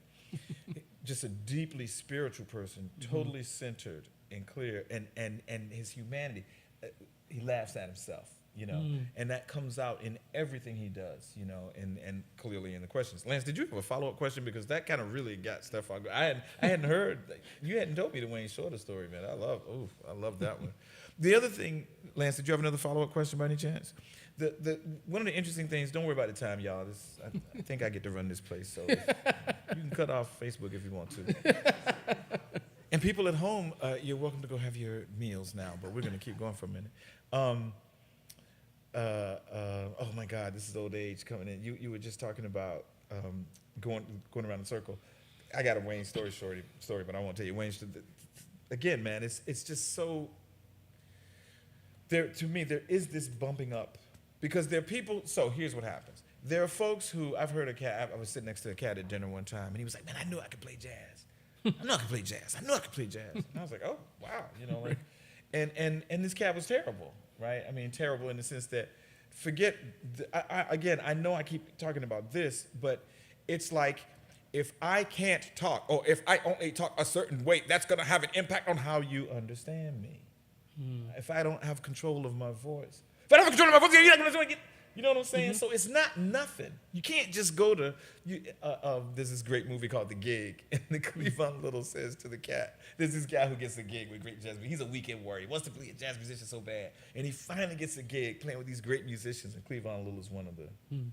And Cleavon Little turns to him at one point and says, "Man, it's not a religion, man, because the guy just worships them." Right. Worshiping is not enough. Wanting to do it is not enough. I'm of the mind that all of us aren't meant to necessarily be on stage playing. We may have our outlet. I think everyone has artists in them. I talk about this. Like all of us who are citizens, and we need to express that. But it's okay that I will never be Stefon Harris. And so what I'm saying is, I keep coming back to, but you know your stuff. And you're finding, I think you've found that incredible balance. You're a master. So you don't talk about all of this stuff, the time that goes in. You're that physicist questioning, we're pondering the nature of the universe. And you've got a chalkboard full of equations. Yeah. That stuff is necessary to get to the question of the nature of the universe. And I think a lot of us, I see with some younger musicians, but a lot of us, they want to skip that part and just get to this. You can't. You can't, right? So here's another way that I would frame it. Like, I sincerely believe that everybody gets what they want. You don't get all of it, but you get little bits of it. I thought I was The going to get problem. Powerball a couple of weeks ago. No? Did you buy a ticket? I didn't. See, there you go. You didn't really want it. You didn't really want it.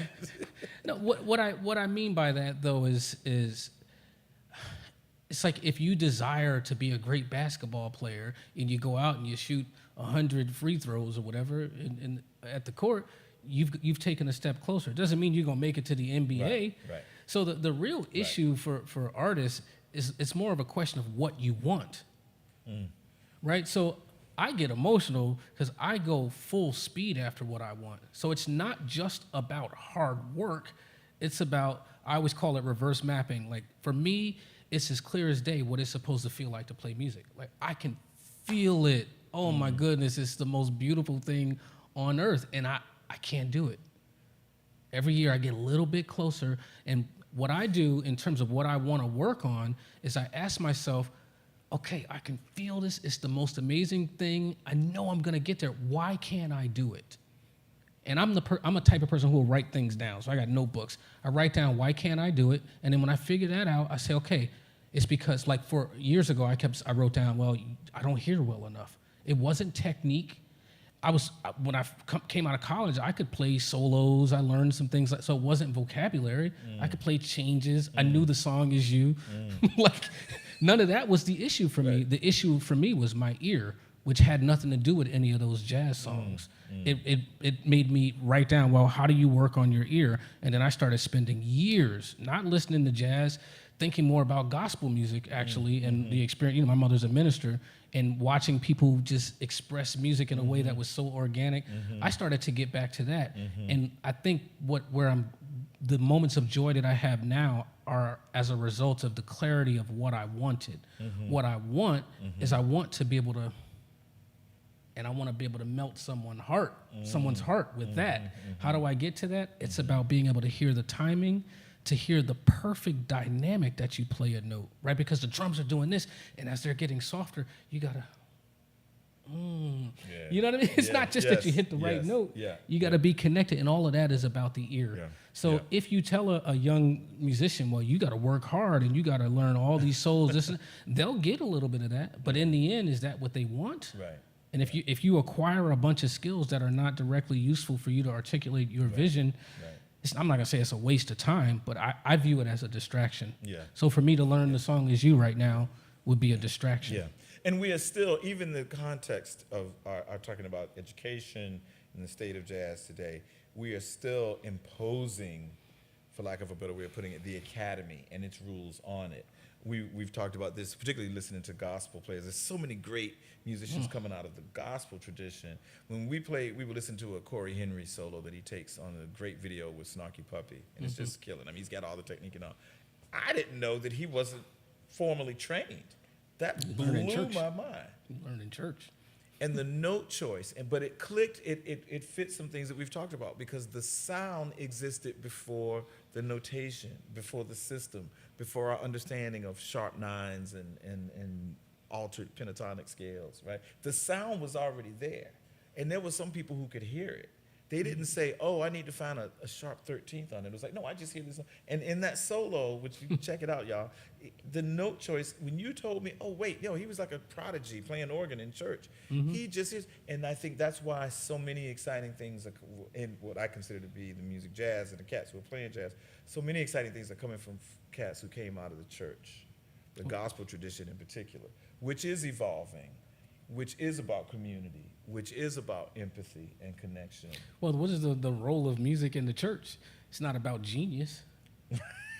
Right. That selfish, arrogant perspective, that's not the role of music in the church. Your job is to help Sister Johnson sing her truth. Right.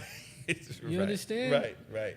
You know what I mean? And you got to have ears because Sister Johnson's in whatever key she's in. Whatever key she's in, you better find it. You better match her feeling, and you better help uplift her. And So the whole purpose of music is of service when you come from the tradition of the black church. So I kind of started, again, I didn't get to jazz until college, but my mother's a minister, so I grew up in the black church watching that. And my connection to music, even when I started to get into classical music, it was always from that emotional perspective. I mean, it's really, taking a quick second on your bio, it's really incredible. I mean, again, so we're talking about, and part of the audience we're talking to are young musicians who are coming out of the academy, right? I'm sure Alex and others are looking at you like, wait, he got to play with Max Roach on a real gig? Because those opportunities don't exist so much now, right? It's not the same thing. It's not, it's just not. It's a different situation. Well, I don't know. It's not as much. Not as much. Well, I don't know. And I don't even know that the cats are looking for that. They're too busy forming their own bands. I got my own thing to say. But I think some of the musicians, it's like you've been hinting at, the sound of younger musicians, the cultural foundation is different. So you take a young musician like Dominic Branch, Domo. Oh, yeah. Like he's playing with elders. Yeah. Because that's true. his spirit, That's right. his That's culture, right. what he That's comes to the music with is in That's right. alignment Yeah. with the culture And of the music. Emmanuel and like Casa. Well, Casa started, when I first heard him, he was with Dee Dee Bridgewater. He's one of my favorite. Yeah, Savannah, Kendrick was playing in Terrence's band. Buster still hires younger musicians and Yeah. But it's not as much as it used to be, though. It's not as much as I don't think. I mean, Well, am I the wrong thing is, about we that? got to look at. I'm not putting myself in that age group, but like people that we thought were the young cats, like they're kind of the elders now. yeah. And you start looking at who's in their band. Yeah. I think the mentoring is still happening. Yeah. Well, you guys are doing the mentoring now. Well, I would say a generation older than me. My generation. I'm not that old. I'm not that old. My generation. Well, Terrence is. Terrence is. but It. Terrence, Winton does yes. it. Terrence definitely does it. Duck. will And have those are young guys in his master band. musicians in the same way that you were talking about. Yeah. Charlie No, Parker? this is the thing. My Lance and the cats of my generation that I got to watch them become these great musicians. Who Greg Osby, Steve Wilson, Bruce. If Kenny was still alive, if Kenny Kirkland was still alive, Mo grew when he was with us. Kenny Garrett. Kenny Garrett. Oh my goodness, he has young musicians. Yeah, always. And Yeah, talk yeah, about like yeah. demanding this is- cultural this perspective. is the other thing. This is the other reason I say I should stop saying it because it can convey the wrong thing that jazz is a mess. So there's so many prevailing notions out there that I've even had. You just turned some upside down because I've been saying, well, man, they're not the same opportunities for you, but there are, and I have to think of my peers as masters now. You know? Because we speak really about are. Herbie and Chick. I mean, it's like. Yeah, I mean, what Winton is 60. 60. I mean, 60 isn't what it used to be. But it really isn't. But Winton is, I'm 62. He's absolutely a master. Without a doubt. Kenny Branford, Garrett, all of these cats, and still so much to say, still so vital, And there is this space because there are all of these young musicians that we love, You told me about Joel Ross when he was in high school. I still remember the conversation we had about him back then. But the opportunities are going to come from from my perspective, is what I started this conversation with, is when young musicians, or all of us, start to lead with the concept that our job is to be of service. Once that happens, there are going to be more opportunities. Nobody owes you anything because you're talented. So what? Nobody owes you anything, right? What are you providing? And you can provide from the most authentic, sincere space. It's not that you have to sell out, but you do have to understand.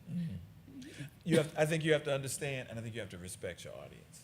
Oh, of course. I went to I know I've told you this story. A friend dragged me to a Chris Bodie concert, man, which I wouldn't have gone on my own. Chris has some great bands, and he does this thing. It must have been he does that residency each Christmas at the Blue Note. And his friend who loves him dragged me, and that's the only reason I went. And it was a great evening, man. There was so much honesty and integrity on that stage, man, starting with him. And I told all the cats, I was like, man, there's something to be learned from this guy, man. He respected his audience. He really didn't pander to them. He didn't play, and they loved it. And he let the band go off. They were burning, right? And so there was meat. He wasn't giving them cotton candy or anything. He played stuff. He brought Lisa Fisher out, who killed it on some tune. But it was there was a real connection, and he respected it. It seemed to me he liked his audience too. And there's so many cats I know. I feel like That's an interesting statement. right, but no, because I think to your point, he felt like this is his community. Am I doing something for you? Am I helping you feel? Am I helping you be a better human? You know, that was a very profound moment, you know, because I would never have gone on my own. You know, the music he was playing wasn't my thing. And I think there's a lot, and I said to Katson, I think there's a lot that jazz musicians can learn from this guy. You guys should go check him out, man, because y'all are playing music, and it's like, yeah, you know. I mean, if you keep an open mind and you get beyond, this is the issue with the term jazz. It's very limiting, but it's something that we don't want to give up the cultural legacy, and if giving up that term causes us to lose our legacy, that's an issue. But I don't think we should be confining ourselves to thinking just in that narrow box. There's so many lessons to learn from other people outside of jazz. Yeah. There's a question. I don't think folks in the internet, or when y'all play this back in recording, you won't be able to hear this. So go ahead with that question, and I'll repeat it for folks. Because you keep saying, Stefon says, you know, service, you should play as a service to the audience. So I'm not sure if this is today's answer, but part of a musician being comfortable is their finances, right? How they enter into the industry. So I book over 150 bands a year, and I can tell you jazz, as you're saying. I understand why you're saying jazz is dead, because from an industry perspective, if you can't quantify what you're doing, then producing, promoting becomes a hard issue. Hence, the musician gets affected. So I was very interested when you said a community conservatory model, and you said things like authentic expression of community. I'm not sure if you were going to get to it, maybe for another event. I would love to see something that discusses how they survive as you're preparing them, because I thoroughly enjoyed what you did here. I see all the colleges as almost like a funnel pushing all the musicians into somebody like me or someone else who says, what do you play? And if a guy says, well, it's just me, you know, I'm doing my thing, my ear is immediately like, so how do I tell that to a venue person? How do I tell that to a Bruno? The question for folks who are going to be watching this on YouTube later has to do with, and we have assiduously avoided this, has to do with the finances associated, the actual getting booked in jazz, and how what Stefon's talking about, which is at a very profound level, bumps up against the reality of how do I get a gig doing this. We're going to dance with it a little bit, but I do want to say that we've run way over the original time. We could keep going if we want to, but these our partners at Jazz House Kids have been so great, and they have this is a series of conversations on different topics with different folks. We've got one more coming up that's going to be with the great Christian McBride. I think it's called The World According to Christian McBride. He inevitably will touch on this because he epitomizes what we're both talking about, you know, mastery, but with a deep humanity, deep connection to community, a vast understanding of and facility in different kinds of music and therefore different kinds of people. So that series will continue.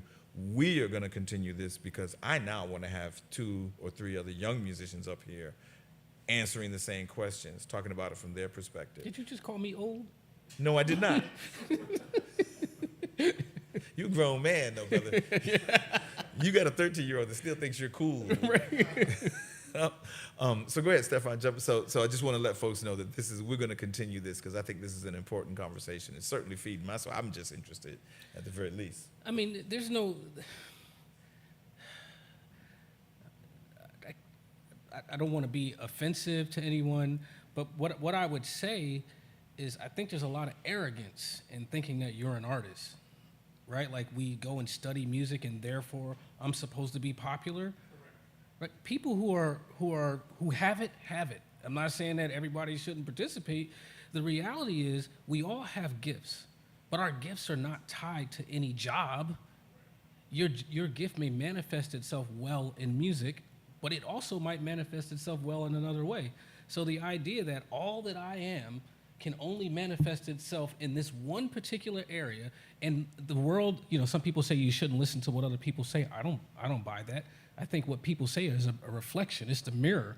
If you're trying to communicate an idea to the world and you communicate it and it comes back to you differently, you might want to work on your message, right? So here you are, you're this person and you want to be this wealthy person in music, and then you're not getting the feedback. It's not the audience's fault. You need to do something. If it's about money, why are you choosing jazz? First of all, if your ambition is money, not that you can't make money in jazz, but for me, like the way that it works for me, you can call me a musician if you want to, but I think I have a gift that happens to manifest itself well in music. My tagline and my dream, what I'm dedicated to, my vision statement is I'm dedicated to the proliferation of empathy through the arts. Now, does that include being on stage? Yes. Does it include having conversations? Yes. Does it include developing apps that help cultivate empathy in other human beings? Does it include helping to build programs? Like, I have multiple revenue streams and all of them are authentic for me because I'm focused on how do I monetize my gift. Now, if I just said, well, I'm a musician and I'm talented, so people should pay money to see me, yeah, it'd be a hard struggle. So that's a tough lesson, but I'm big on the idea is supply and demand and all these. If you're talking about commerce, you got to think about business. And for me, if it's about making money, you might want to take some of that money you're making along the way, think about investing. It doesn't take a whole lot of money. You put a little bit away if you can. There's all types of possibilities, but I do think this idea that everyone thinks that because they're talented, because they're an artist, that people are supposed to pay them. If you provide a service that moves people, if there are 5 people there the first time, there's probably going to be 7 the second time. And there's probably going to be 10. But if you're providing something that people are just observing, but they can't feel themselves in, that's not the audience's fault. They don't owe you money. So if you want to make money, you need to provide a valuable service. This is we're gonna segue Get in into trouble for that. another. No, because this segues right into a whole another conversation. We've only talked about the academy. We haven't talked about the independent sector. We haven't talked about the role of philanthropy right now. We haven't talked the role about, the folks who book big festivals, or you're making an almost free market argument.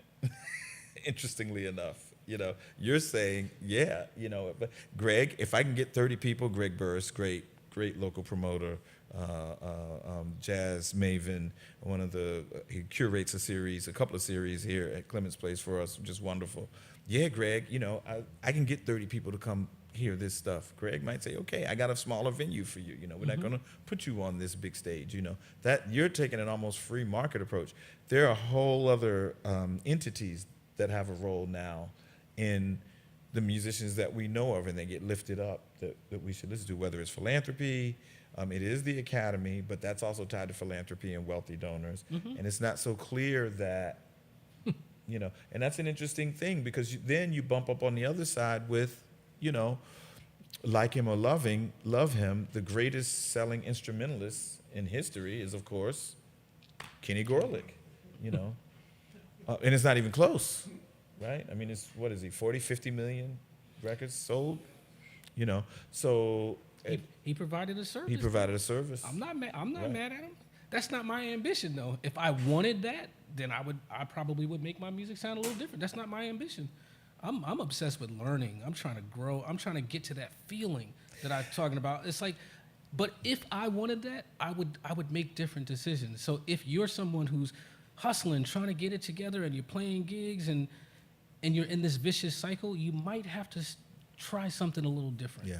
Not stop playing, but you can add Every things to your time you talk portfolio. about getting up at 4:30, who I think of is, and Lance will know this, folks will know this, Sonny Rollins.